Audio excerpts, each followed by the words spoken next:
Bismillahirrahmanirrahim. Elhamdülillahi Rabbil alemin. Vessalatu vesselamu ala Resulina Muhammedin ve ala alihi ve ashabihi ecma'in. Bukhari Müslim'de sahabe Ebu Said el-Hudri radiyallahu anh'tan haber verilen hadisinde Peygamberimiz Muhammed sallallahu aleyhi ve sellem şöyle diye: لَتَتَّبِعُنَّ سَنَنَ مَنْ قَبْلَكُمْ شِبْرًا بِشِبْرٍ وَذِرَاعًا بِذِرَاعٍ حَتَّى لَوْ سَلَكُوا جُحْرَ ضَبٍّ لَسَلَكْتُمُوهُ قُلْنَا يَا رَسُولَ اللّٰهِ الْيَهُودُ وَالنَّصَارَى قَالَ فَمَنْ Peygamberimiz diye sallallahu aleyhi ve sellem sizden önkü geçenlerin iyidine karış gezme eğerersiniz.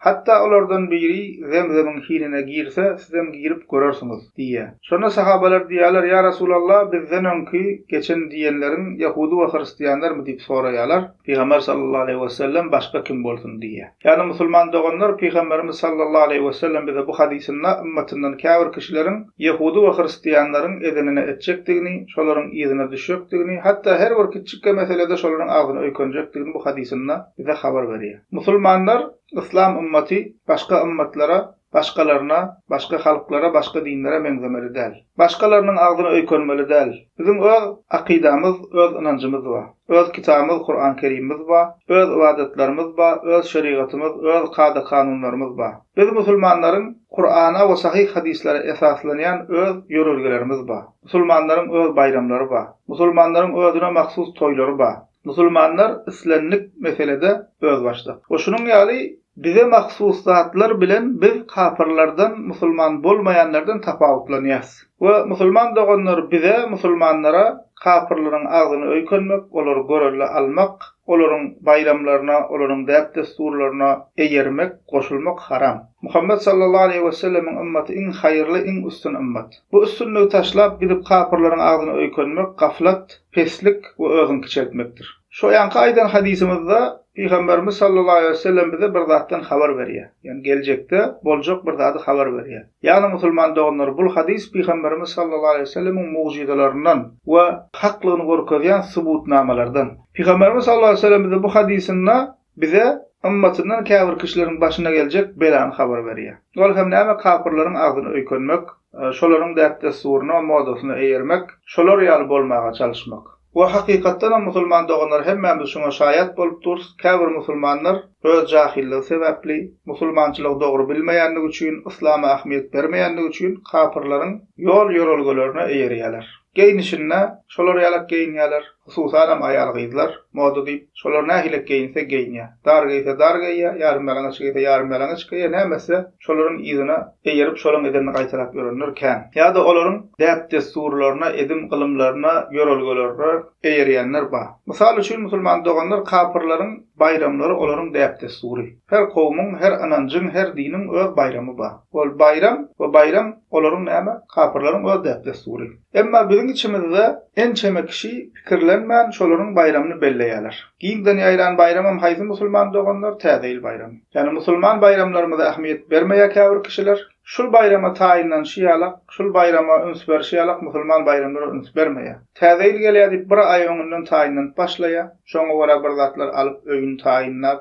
hatda bergisi bolsa da gidip kardalya ýönelme täzeýil belleýär. Emma Müslüman bayramy gelende ol gün ýok ýalakmış, şeýle bir sada geçirip goýberýär. We bizim aňymyzda Müslüman doganlar bizim ýurtlarymyzda şul bayram kafirler tarapyndan, baswalçylar tarapyndan getirildi we bizim aňymyzda 70 ýyllap şu bayram ýerleşdirildi. Yani bizim köpüýimiz, ýaşy ullarymyz gözüne açanda eýýän şul bayramy gördüler. We pikir etdiler şu bizinki, şu bize degişli. Çünkü kiçikliginden gördü, öwrenişdi şuňa. Illa bellenilýärdi. İslam öwredilmedi. Müslüman bayramlara ahmiyet berilmedi. Ay qurbanlyk ýöne bir şeýle Hudaý bolýarlar. Ramazan az bekleýän bolan ýa bolmadyk şeýle bir ýüzleýrak geçilip gidilýär. Bu insanlara keçiliginden şul bayram diýse kellesini täzeýil gelýän bolup galdy. Çağalan kellesine bayram diýse şol günde sowgat berildi. Şul bayram söýdürildi. Aňmyza gowadyp 70 ýyllap näme Müslüman doganlar şu bayram ýerleşdirildi. Bu täzeýil bayramyň gelip çykyşy barada, taryhy barada, nerden başlap näme öwrüli täzeýil arçan taryhy, insan Aýazawaň taryhy, Orsiýeta haçan geldi, Hristiýanlyga haçan girdi, Hristiýanlyga girmäke bu bayram nämedi? Bu zatlaryň hemmesi barada mundan öň täze il barada geçen giňişlerin dersibizde aýdyp geçdik. Giňişlerini bilmek isleýänler şonu dinläp bilerler. Kısaca musulman doganlar şul bayramyň asly kafirlaryň bayramy. We islamda musulman doganlar kafirlaryň bayramlaryny bellemek, goşulmak, gutlamak haramdyr.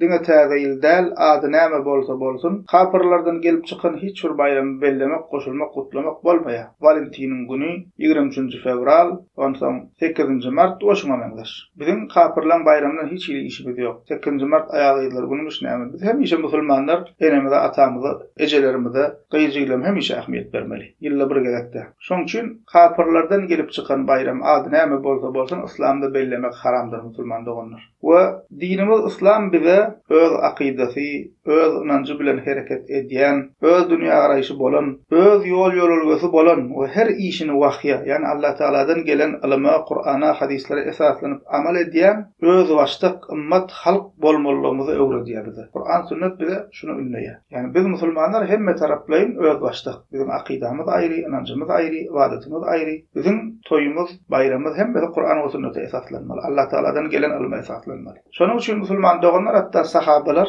jemlenşýärler, öz arasynda maslahat edýärler, musulmanlara bir senenama gerek. Näme delilýärler? Peýgamber sallallahu aleyhi ve sellem'in hicretini esas alýan takvim kalendar düzýärler. Yoksam şol wagt miladi takvimi badi tayin alsalar alıp ulanyp biljekler. Emma almadylar. Hemme taraplaryň öz başlyk bolaly. Başga milletleriň, başga dinleriň ýoluna ýolulgasyna eýermäliň diýip sahabalar hicri takvimini düzdüler. We Peygamber sallallahu aleyhi ve sellem bize diýär musulman doganlar şu mesele dikkatymy çekip Ebu Davud'da gelen hadisinde men teşebbaha bi kavmin fehuve minhum diýär. Kim bir kavme mengzese ol hem olardandyr diýär. Şu mesele gowy düşünmeli musulman doganlar ýöne yüzlöý okap geçip gitmeli mesele däl. Hay täze ile bir haram bormy näme diýip käbir kişiler düşünmejek bolýar. Yüzlöý serediýär mesele. Peygamber sallallahu aleyhi ve sellem musulmanlaryň başga kavmlaryň içinde ýitip ýok bolmaz ýarak öňüne näme ýapyp goýupdyr. Ýipdir bir kavme mengzese, kim bir kavme mengzese ol hem şolardandyr. Sen eger bir kavmyň bayramyny belleseň, bir kavmyň däpdesuny eýerip başlasaň,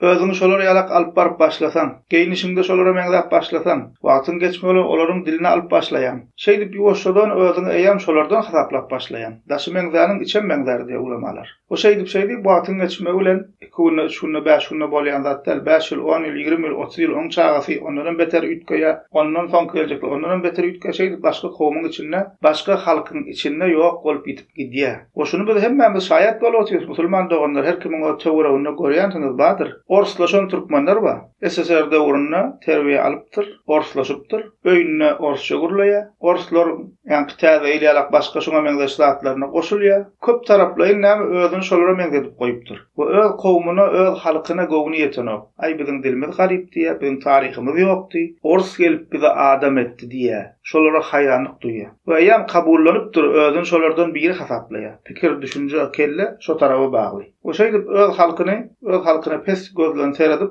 özüni şolara meňzedip ýören orslaşan türkmenler bar. Ene bir kawmy özüni meňzeden, kim bir kawmy özüni meňzeden, ol hem şolardandyr diýeni, wagtyň geçmegi bilen näme şolara meňzep, şolara garşyp gidýär soňra. Bizim musulman doganlar öz bayramlarymyz bar.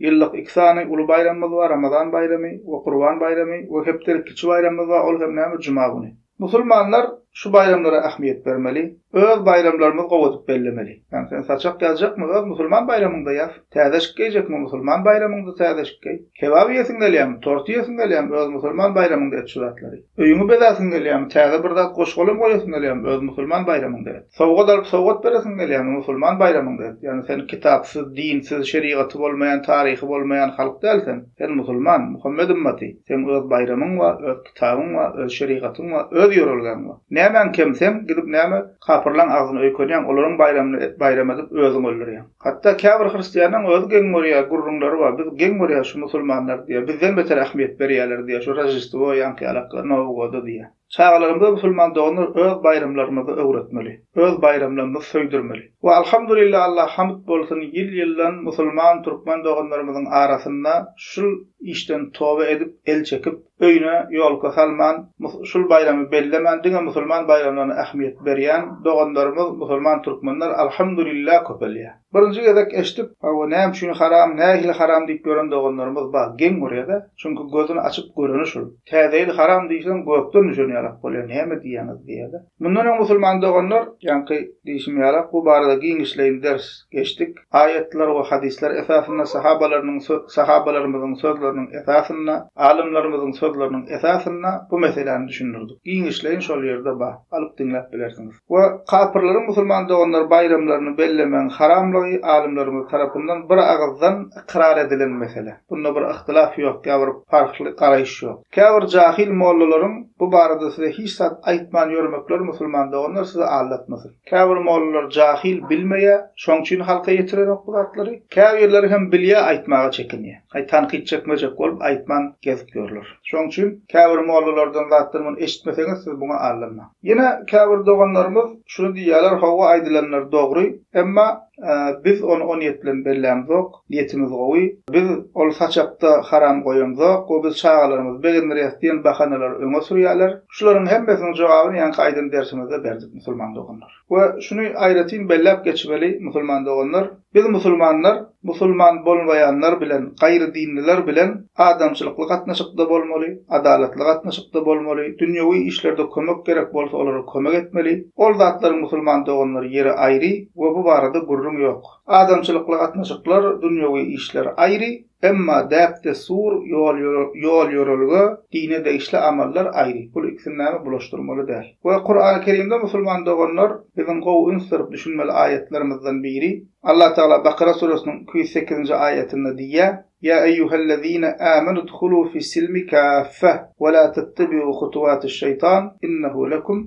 aduwwun mubin." Diýär Allah Teala: "Ey iman edenler, İslam'a dolu girin ve şeytanın izine eýermän, ol size açyk düşmandyr" diýär. Bir tefsire görä musulman doganlar şu ayet sonradan musulman bolan Yahudi musulmanlar barada inýär. Näme üçin? Çünki olar tefsirçi alimlerimizin käbiriniň aýdyşy ýaly ol musulman bolan Yahudiler İslam'a girýärler, emma henizem Yahudilykda ähmiýetli hasaplanýan Şabat gününi hormatlap fiilaglamak isleýärler. Şabat, ýani 6-njy günde Yahudiler Şabat diýär. Olaryň tagzim edýän, hormat goýan, din jalyan günleri. Şol musulman bolan Yahudiler, şol öň öz inançlaryna musulman bolmadygyndan öň öz inançlaryna bar bolan Şabat gününi musulman bolandan soňam fiilaglap, hormatlap şowuny näme bellemek isleýärler. Şonu Allah Teala şol aýaty ugry diýär, indirýär. Ey iman edenler, İslam'a dolu girin diýär. Ýani siz iman etdik, musulman olduk diýäňiz, emma henizem gidip ol Yahudilaryň, kapyrlaryň hormatlaýan gününi bellejek bolýanyz. İslamyň buýruklaryny dolu berjay edin. İslamyň kadagan eden zatlaryndan başaryňyzdan kaçyň diýär Allah Teala. Gynazatda musulman doganlar şuň kunna käbir musulmanlar hem şeýle. Ýaşaýyşyna seretsen, geýnişine seretsen, özüni alyp barşyna seretsen, kapyrdan farky ýok. Halala haramy üns bermeýär. İman etdim men musulman diýär, emma imansyz adamlar ýaly ýaşaýar. Allah Teala diýär: "Ey iman edenler, İslam'a dolu girin" diýär. Jemläp aýtsak musulman doganlar, İslamda musulman bolmaýanlaryň bayramyny bellemek haramdyr, gutlamak bolmaýar, gutlasa da jogap bermek bolmaýar. Özüne Muhammed sallallahu aleyhi ve sellemiň ümmeti diýen kişi arça agagyny bezemeli däldir. Hristiýanlaryň çerkifini bezeýän arça agajy Allah'a inannym, Kur'ana inannym, Muhammed sallallahu aleyhi ve sellem inannym diýen adamyň öýünde bolmaly däldir. Eger öýünde haç bezemeklige, Hristiýanlaryň hacyny, krestini bezemeklige razy bolmaýan bolsaň, ýolka bezemeklige de razy bolmaly däldir. Çünki olaryň inanjyna görä haç Isa aleyhisselamyň ölüminiň nişany, arça agajy bolsa Isa aleyhisselamyň dogulunyň alamaty. Şoň üçin Rajdestwinski ýolka diýerler. Ýani sen hiç dahylyň ýok ona. Eger imanly adam bolsaň, Muhammed sallallahu aleyhi ve sellemiň ümmeti diýen bolsaň özüňe, sen öýüňde arça agajy bolmaly däl. Täzeýillik musulman doganlar saçak bezemeli däl, oluny sowgat alyp sowgat bermeli däl. Hatta niýetiň bilen, pikiriň bilen şol güne meýil etmeli däl musulman doganlar. Biz üçin adaty günler näme bolsa, şol gün şondan ibarat bolmaly. Adaty günne hilek geçirýän bolsak, şol günem şol hili geçirmeli musulman doganlar we öz musulman bayramlarymyza ähmiýet bermeli. Alhamdulillahi rabbil alamin.